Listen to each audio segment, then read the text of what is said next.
Hello students, today I am starting with question number 7 of exercise 10.2. Where will the hand of a clock stop? आपको बताना है घड़ी की सुई कहाँ रुकेगी if starts from 4 and makes 1/2 of a revolution clockwise. अगर वो clockwise revolute करती है और 1/2 revolute करती है तो वो कहाँ पर रुकेगी और 4 से स्टार्ट हुई है.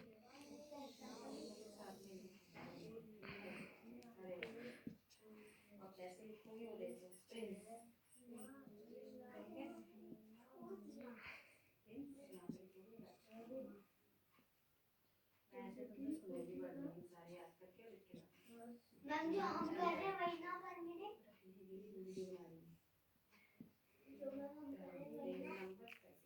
देखो आपको स्टार्ट करना है 4 से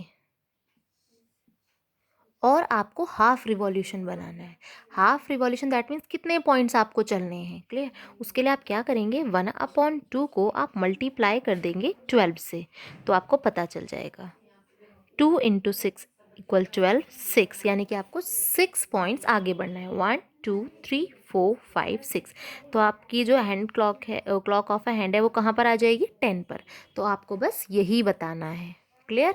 एट 10. और आप इसे एंगल की मदद से भी कर सकते हैं. ओके आपको आप एंगल की मदद से भी कर सकते हैं. 1/2 को आप मल्टीप्लाई करेंगे 360 डिग्री से आपको पता चल जाएगा आपको कितना एंगल रोटेट करना है. Clear. C part is start from 9. आपको 9 से स्टार्ट करना है and makes 3/4 of a revolution clockwise. और आपको क्लॉकवाइज 3/4 रिवॉल्यूशन रिवॉल्यूट करना है आपको 3/4. तो आप कैसे करेंगे. सबसे पहले आपको पता होना चाहिए आपको कितने पॉइंट आगे बढ़ना है. जब आप 3/4 को 12 से मल्टीप्लाई करेंगे तो आपको पता चल जाएगा 4 3 12 यानी कि आपको 9 पॉइंट्स आगे बढ़ना है. लेकिन कहाँ से स्टार्ट करना है 9 से. 9 से ही स्टार्ट करना है. 9 पॉइंट्स ही आपको आगे बढ़ना है. क्लियर. तो हम स्टार्ट करेंगे 9 से.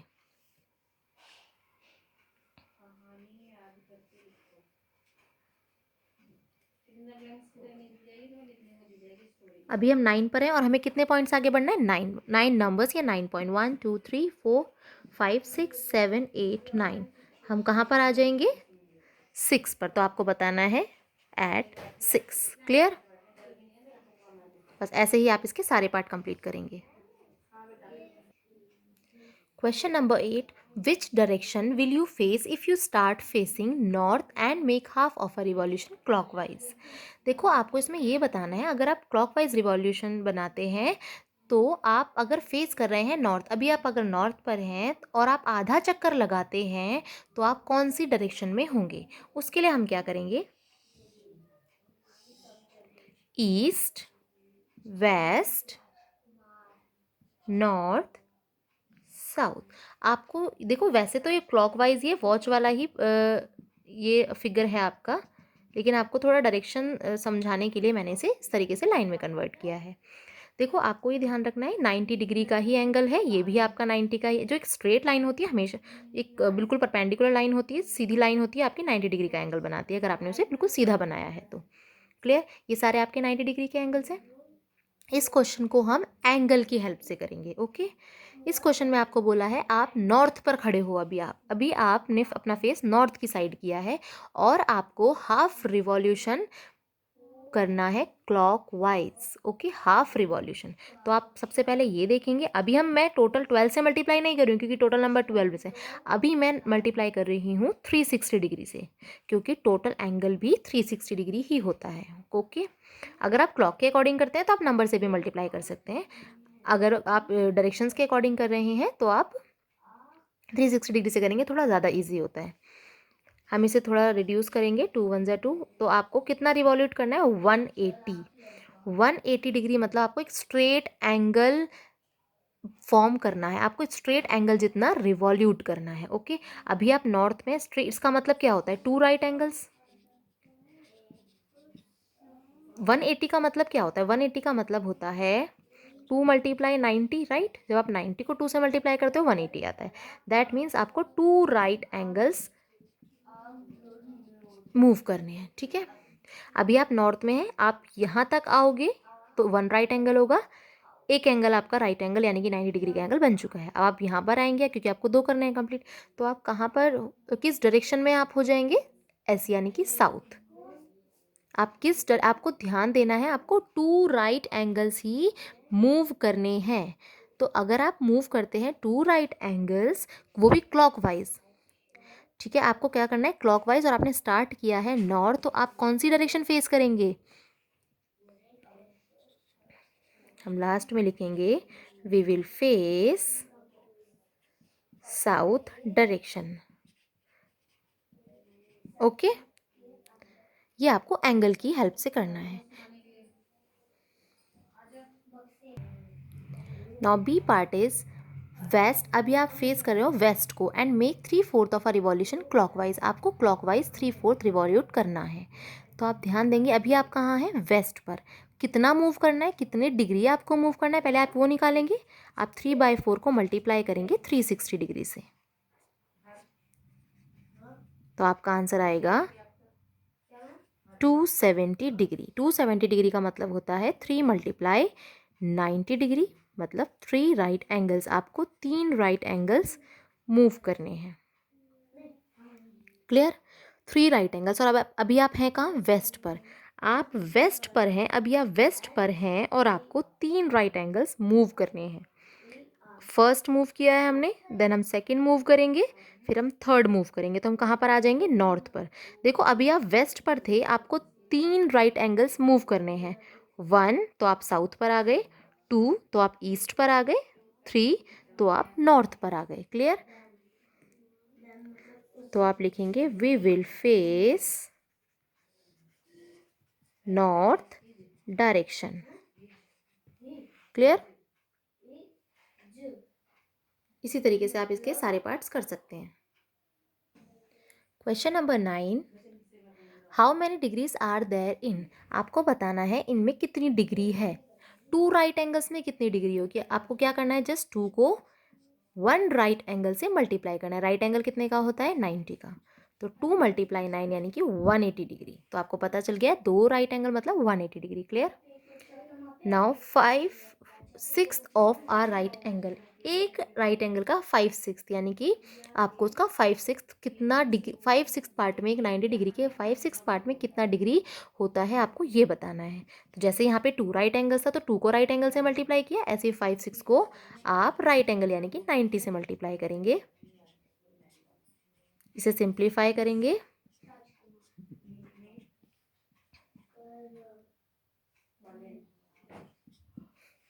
तो आपका आएगा 75 डिग्री। यानी कि एक राइट एंगल में आपका 75, एक राइट एंगल के 5/6 पार्ट में आपका 75 डिग्री होता है। क्लियर, आपको जस्ट क्या करना है, जितना भी नंबर बोला है उसे राइट एंगल से मल्टीप्लाई करेंगे। यहाँ 2 बोला है, 2 को मल्टीप्लाई करेंगे, 5/6 बोला है तो आप 5/6 को 90 से मल्टीप्लाई करेंगे। क्लियर, तो आपको पता चल जाएगा एक राइट एंगल में कितना डिग्री होता है, जितना भी आपसे पूछा है। 5/6 ऑफ राइट एंगल पूछा है तो पता चल जाएगा, 2 राइट एंगल्स पूछा है तो पता चल जाएगा। आपको जस्ट क्या करना है, जो भी नंबर है उसे राइट एंगल से मल्टीप्लाई करना है। Question number 13, in which of the following lines 2 lines are perpendicular. इनमें से कौन सी 2 लाइन्स परपेंडिकुलर हैं। देखो जो 2 लाइन्स परपेंडिकुलर वो लाइन्स होती हैं जो 90 डिग्री का एंगल बनाती हैं। जब 2 लाइन एक दूसरे को इंटरसेक्ट करती हैं और 90 डिग्री का एंगल फॉर्म होता है, तो वो 2 लाइन्स आपकी परपेंडिकुलर कहलाती हैं। ये 2 लाइन आप एक दूसरे को इंटरसेक्ट कर रही हैं, काट रही हैं, पर एंगल 60 डिग्री का बन रहा है, तो ये परपेंडिकुलर नहीं है। ये दोनों लाइन भी एक दूसरे को इंटरसेक्ट कर रही हैं, काट रही हैं, और कौन सा एंगल बना रही हैं, ये निशान होता है 90 डिग्री के एंगल का, तो वो 90 डिग्री एंगल बना रही हैं। दैट मीन्स ये दोनों लाइन्स एक दूसरे पर परपेंडिकुलर हैं। नाउ इस पर आते हैं, यहाँ पे भी ये दोनों लाइन एक दूसरे को इंटरसेक्ट कर रही हैं, लेकिन एंगल फॉर्म हो रहा है 110 डिग्री का, तो ये दोनों लाइन्स परपेंडिकुलर नहीं है। Clear, question number 14, in given figure name the pairs of perpendicular lines. यहाँ पे आपको परपेंडिकुलर लाइन्स के पेयर के नेम बताने हैं। देखो परपेंडिकुलर लाइन्स कभी कोई सिंगल लाइन नहीं होती, पेयर में होती है। जैसे यहाँ पे देखो आप 2 लाइन्स है तो एक पेयर है, राइट। इंटरसेक्टिंग लाइन्स भी पेयर में होती है, लेकिन परपेंडिकुलर लाइन्स भी आपकी पेयर में ही होंगी और साथ में 90 डिग्री का एंगल फॉर्म करेंगी, राइट। देखो एल जो लाइन है बिल्कुल सीधी है, तो यहाँ पे आपका 90 डिग्री का एंगल फॉर्म हो रहा है। एंड आर, एल किस पर परपेंडिकुलर है, देखो ये इस पॉइंट पर काट रही है, किसको, आर को, तो L and R L and R आपकी कौन सी लाइन है? परपेंडिकुलर लाइन है। क्लियर? और भी लाइन्स हैं यहाँ पे जो परपेंडिकुलर है।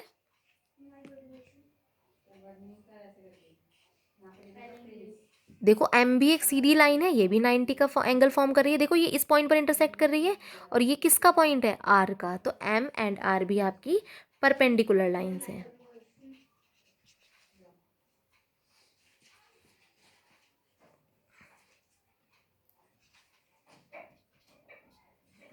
नाउ थर्ड इज एन आपकी बिल्कुल सीधी लाइन है, तो ये भी 90 डिग्री का एंगल ही फॉर्म करेगी और ये इस पॉइंट पर इंटरसेक्ट करेगी, ये पॉइंट भी आर का ही है। तो एन एंड आर दोनों ही परपेंडिकुलर लाइन्स हैं, मतलब एक दूसरे पर परपेंडिकुलर है। यहाँ पे ऐसे 3 पेयर हैं जो एक दूसरे पर परपेंडिकुलर है। परपेंडिकुलर का मतलब होता है वो एक दूसरे को जब काटते हैं तो 90 डिग्री का एंगल फॉर्म हो जाता है। क्वेश्चन नंबर 16, आपको ये फिगर बहुत ध्यान से देखनी है और कुछ पार्ट्स हैं, आपको इनके आंसर करने हैं। फर्स्ट पार्ट में आपसे पूछा है is B C equal C D, क्या बी सी और सी डी बराबर है? देखो बी सी इतना पार्ट है और सी डी इतना पार्ट है, दोनों के बीच का गैप कितना है? अगर आप ध्यान देंगे तो यहाँ पर कितना गैप है? दोनों के बीच का जो गैप है वो कितना यूनिट है? 1 यूनिट है। ये हमें कैसे पता चला? देखो 2 के बाद क्या आता है? ये आपका 1 2, ये आपका 3 पॉइंट रहा होगा, 5 6 7 8। अगर आप दोनों के बीच का गैप चेक करेंगे तो दोनों के बीच का गैप 1 यूनिट है। 2 2 3 1 यूनिट होगा, 3 2 4 भी 1 यूनिट ही होगा, तो दोनों बराबर हैं। Yes, B C equal C D because distance between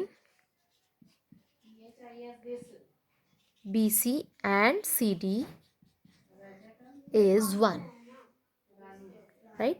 Now B part में आपसे पूछा है angle XCD equal angle XCF। आपसे ये पूछा है कि क्या एंगल XCD और XCF बराबर है। अभी हम चेक करेंगे। XCD ये वाला एंगल है, XCF वो भी आपका यही एंगल है। आप ध्यान देंगे XCF का मतलब भी एंगल तो आपका यही फॉर्म होगा, राइट? तो एंगल तो आपका यही फॉर्म हो रहा है, दोनों ही 90 डिग्री का फॉर्म करेंगे क्योंकि XY एक सीधी लाइन है, राइट? तो ये कौन सा एंगल फॉर्म करेगी? 90 डिग्री का। जो लाइन बिल्कुल सीधी होती है वो 90 डिग्री का एंगल फॉर्म करती है। आपको ये भी ध्यान रखना है, अब आप ये नहीं सोचेंगे कि XCD तो इतना सा है तो भी 90 है और XCF इतना बड़ा है तो भी 90। देखो आर्म्स की जो लेंथ है उसका एंगल पर कोई फ़र्क नहीं पड़ता है। आर्म कितनी भी लंबी हो, देखो जैसे XCD इतना सा है और XCF आपका इतना बड़ा, इससे फ़र्क नहीं पड़ा, दोनों का झुकाव उतना ही है। XC का CD की तरफ 90 डिग्री का झुकाव है और XC का CF की तरफ भी यही झुकाव है, राइट? इंक्लिनेशन दोनों के बीच में सेम है, तो आर्म की लेंथ का एंगल पर फ़र्क नहीं पड़ता है, तो ये दोनों बराबर हैं। Yes, angle XCD equal angle XCF because both are 90, क्योंकि दोनों ही 90 डिग्री के हैं, राइट? नाउ सी पार्ट में आपसे पूछा है फाइंड एंगल BCY। आपको फाइंड करना है angle BCY, that means this one. और आप देख रहे हैं ये भी सीधी लाइन है, तो इसने भी कितना डिग्री का एंगल फॉर्म किया है? 90 डिग्री का। एंगल BCY इक्वल 90 डिग्री, क्योंकि ये भी एक सीधी लाइन है। नाउ डी पार्ट में आपसे पूछा है find the mid point of DQ। Find the mid point of DQ। आपको DQ का मिड पॉइंट निकालना है, यानी कि बिल्कुल बीचा बीच का बिंदु। DQ कितना है? DQ है आपका, ये आपका DQ है, यहाँ से लेके यहाँ तक इसका मिड पॉइंट निकालना है जो बिल्कुल बीच में होगा। आप ध्यान देंगे D के बाद E है और यहाँ पर G है, तो बीचा बीच वाला बिंदु कौन सा होगा? 1 2 3, बीच में 3 बिंदु है। DQ के बीच में 1 2 3 3 बिंदु है, तो बीच वाला बिंदु कौन सा होगा?